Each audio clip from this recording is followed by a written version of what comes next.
Pindot ang mga wild flowers. Wild flowers ni siya, guys. Ang ganda niya.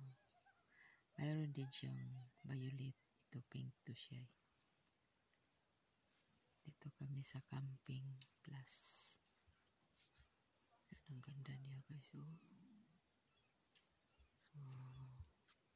Para siyang dahon ng kamuting kahoy. Sabi nila, may nakita ko ni Mrs. Marian, yung nakatira din dito sa Norway. Makain daw to.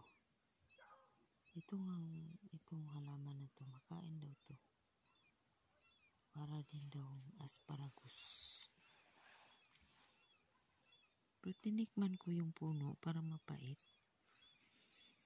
Kinagat ko yung puno niya. Mapait. Pero nagsali kasi ito sila sa concourse kung anong damo na makain. Galing nila manguha. Lagi ako nagsunod sa mga vlog niya. Ang ganda. Dami siyang natutunan. May libro daw siya. May libro siyang nabili. Kung saan bang damo na makain. Gusto ko din sumali. Gusto ko yung tinitingnan ko ano makain. Sabi nila, sige kain ka. Baka malasong ka dyan. Hindi naman. Hindi naman siguro malasong. Kasi nakita ko naman ito yung kinukuha niya. Makain daw to. Makain nga yung yung makapaso na damo. Makain na damo. Ay yung pag masagi mo yung dahon. Ang sakit.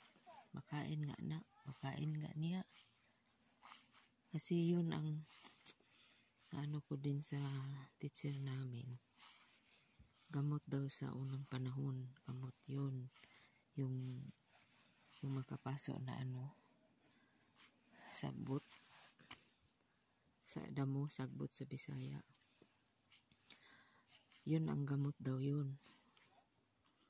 Gamot sa sa unang panahon.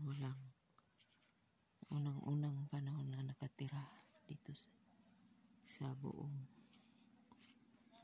Ayan. Ang ganda niya mga bulaklak na dito. Wild lang to siya. Ayan, dito kami sa kambaw. Ha? Ja.